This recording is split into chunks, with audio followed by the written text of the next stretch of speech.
you so much. What a welcome. Warms my heart, and I know you're warm. Thank you for braving the heat and joining me today. We're going to take back America, keep America strong.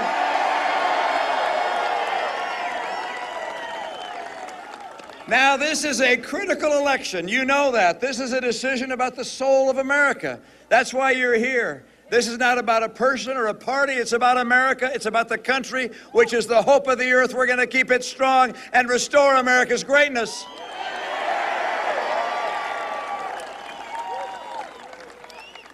Now, I know that the people of America have a choice. They could choose the current incumbent. He represents the status quo. If we re-elect Barack Obama, you know exactly what we're going to see. Outside, there were some protesters. I love a few protesters, not too many, but a few. And they had signs that said 4 more years, chanting 4 more years. I guess the question, if I'd have had a little time with them, I'd have said, do you really want 4 more years where only half of college graduates can get a job, or a job consistent with a college degree? Do you want 4 more years with 23 million people out of work or underemployed? No. Do you want 4 more years where incomes go down every single year? No. You want 4 more years with gasoline prices doubling? No. Do you want 4 more years with unemployment above 8%? No. That's why the American people are going to vote for real change in November. We're going to take back this country and get it on track to greatness again.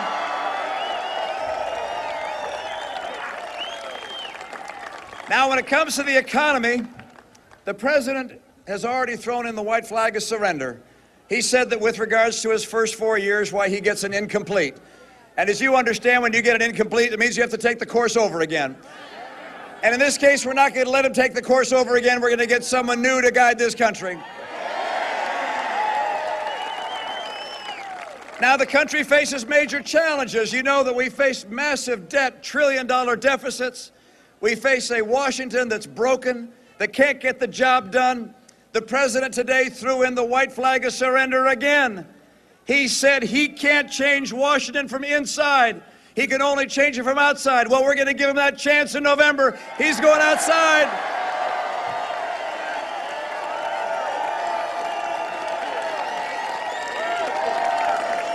I can change Washington. I will change Washington. We'll get the job done from the inside. Republicans and Democrats will come together. He can't do it. His slogan was, yes, we can. His slogan now is, no, I can't. This is time for a new president.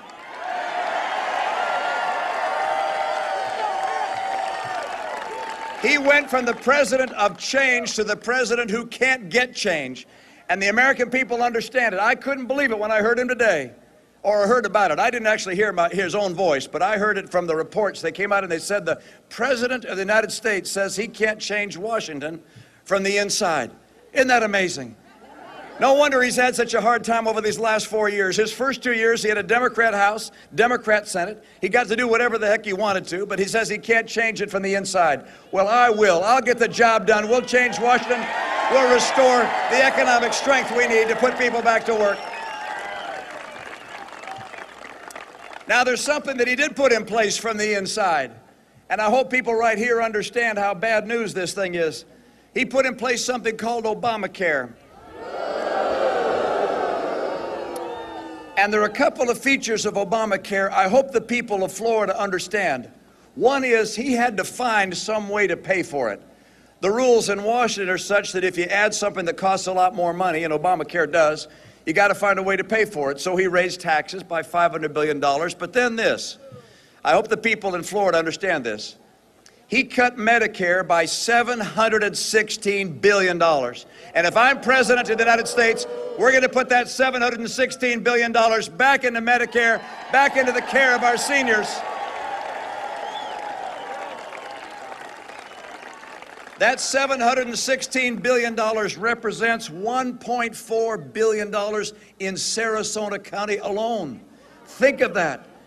And what it means, the Medicare actuary and the Medicare trustees looked at what's going to happen by virtue of this $716 billion cut to Medicare. What they say it's going to do is that about 4 million people who have Medicare Advantage are going to lose it.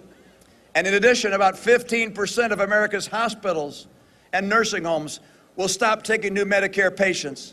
What he has done to Medicare to pay for Obamacare is wrong. I will reverse it. I will save Medicare and protect it for our seniors of today and our seniors of tomorrow.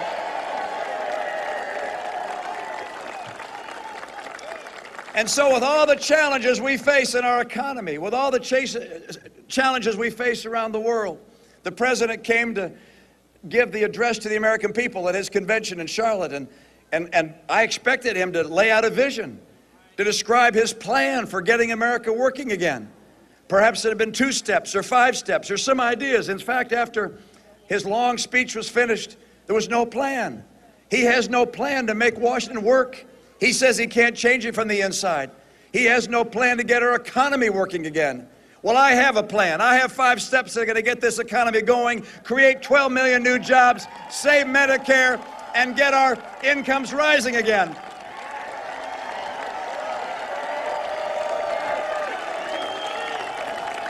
There are 5 things, and you've probably heard them by now. If you haven't, I want you to learn them. Number 1, to get this economy going in a big hurry, immediately, we're going to take advantage of our energy resources, our coal, our gas, our nuclear, our renewables. We're going to rebuild America's energy economy.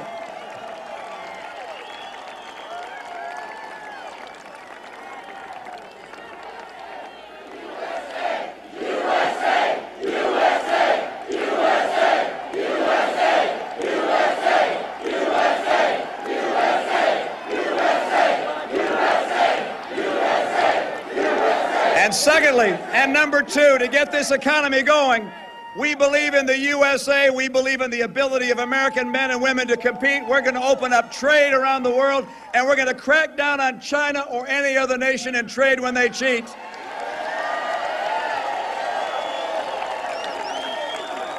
Number 3, we're going to give our workers the skills they need to succeed and make sure our kids are getting the education they need to succeed. For that to happen, it's time for us to put the kids first, the teachers up there with them, the parents, and put the teachers' union behind.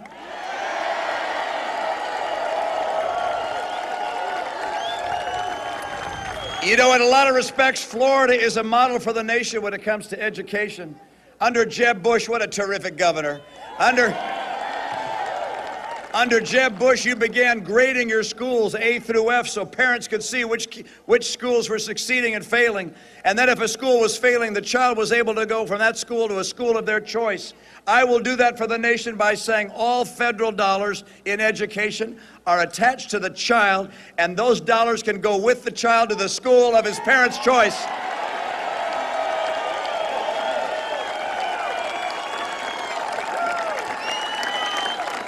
Number four, we're not going to get entrepreneurs to risk their life savings to start a business or big companies to expand in America unless they know we're not on the road to Greece, and we can't keep spending $1 trillion more than we take in every year, or we'll be Greece at some point. I will not let that happen.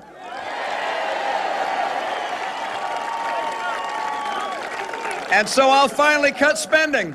I'm going to cut spending. I'm going to cap spending as a percentage of the economy and get America on track to have a balanced budget. Look, this is a group of people that have balanced their checkbooks for a long time. I hope you understand that what's going on in Washington is not just bad economics. It's also immoral.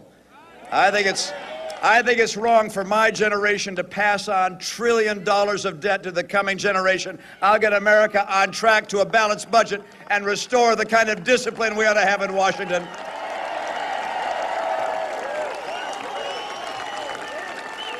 And number five, if you want to see jobs really take off in this country, we're going to have to do all 5 of these things. The first one was energy. The second one was making sure that we have trade that works for us and cracking down on cheaters. The third was to make sure that we have the skills for our current workers and for young people they need to succeed. The fourth was to get us on track to a balanced budget. And number 5 is to champion small business. That's where jobs come from.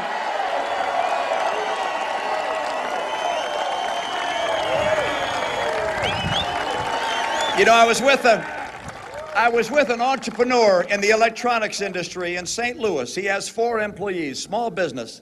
And he said that he and his son sat down and calculated how much tax they pay to the government, and how much that is as a percentage of their total profit as an enterprise. And he said they looked at their federal income tax and the federal payroll tax and the state income tax and the state sales tax and the real estate tax and the gasoline tax. And by the time they got finished adding up all their taxes, they realized that over half of everything they make is going to government. Now, in a setting like that, what I want to do is bring the tax rates down so small business is able to keep more of its money so it can hire more people. But the president's plan is for 1 million small businesses to raise taxes, to take it from 35% to 40%. That's the federal income tax. I will not let that happen because jobs is my priority.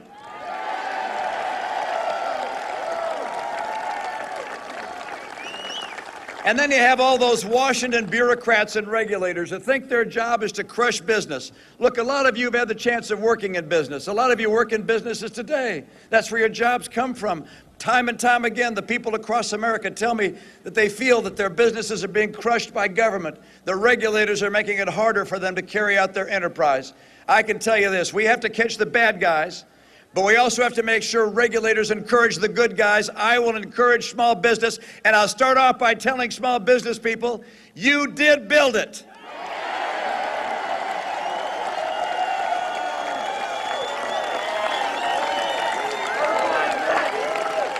I think a lot of us were really surprised when the president in Roanoke a few weeks ago stood up and said, you know, if you have a business, you didn't build that, someone else did that.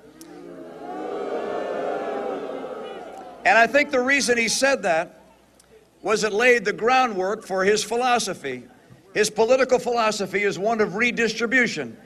The idea being that the role of government is to take from some people and to give to others. Now, I'm not talking about people in need. Of course, we always care. Americans are big-hearted, compassionate people. We care for those in need. But the idea of redistribution, which is we're going to take wealth from some and redistribute it to others, that's a foreign concept that's never been part of the American experience. This is a land where economic freedom has allowed people to pursue their dreams, and in doing so and achieving success, they lift us as a nation, they give us jobs. I will not apologize for success here, and I will never apologize for America abroad.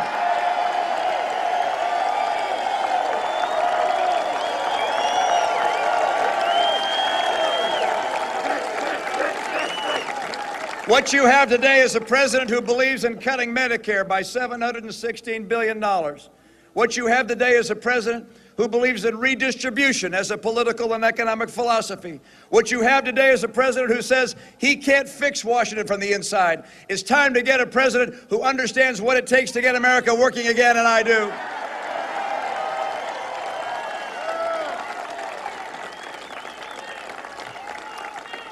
The question is whether America is going to become like Europe, or I jokingly say, or like California. Look, we don't want a government that gets larger and larger and larger, that takes more and more away from us and borrows more and more from China and others and passes those burdens on to the next generation. This is not the America that we know. That will not create the jobs and the rising incomes the American people deserve. I don't want to transform America into something we wouldn't recognize. I want to restore to America the principles that made America the hope of the earth.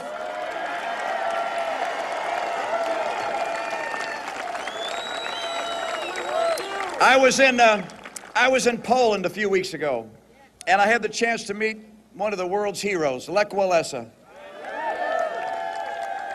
And I came in to see him, and he looked at me and he said, you came across the ocean from America, you must be tired. You sit, I'll talk, you listen. And so I did. And he began to speak, and he said this. He said, where is American leadership? America's the world's only superpower. We need American leadership. This is essential for the world. It's essential for us. We need an America that's strong, with strong families and strong values. We need to restore our conviction that the founders were right when they said that our rights came from God, not from government.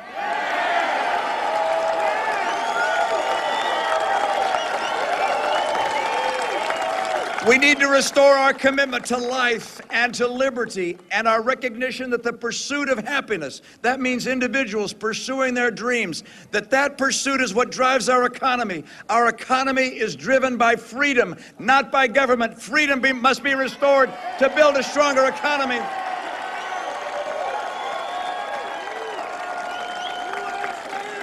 And so for America to remain strong, it begins with that foundation of conviction in our principles, certainty that our cause is just, and then it moves on to making sure we have an economy second to none in the world, growing, putting people to work, welcoming people from around the world, coming here legally to take advantage of the American dream.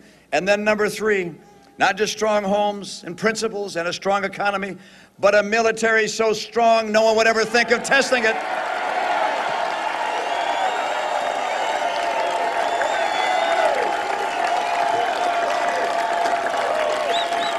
I love America's military. I love our men and women who serve in our military and who have served in our military. One more thing this president has proposed, and that is that the combination of the sequester idea that came from the White House, and which is cutting our military by hundreds of billions of dollars, and his own budget, which cuts our military by hundreds of billions of dollars. He would cut our military by $1 trillion over this decade. I will not cut America's military. We must remain strong.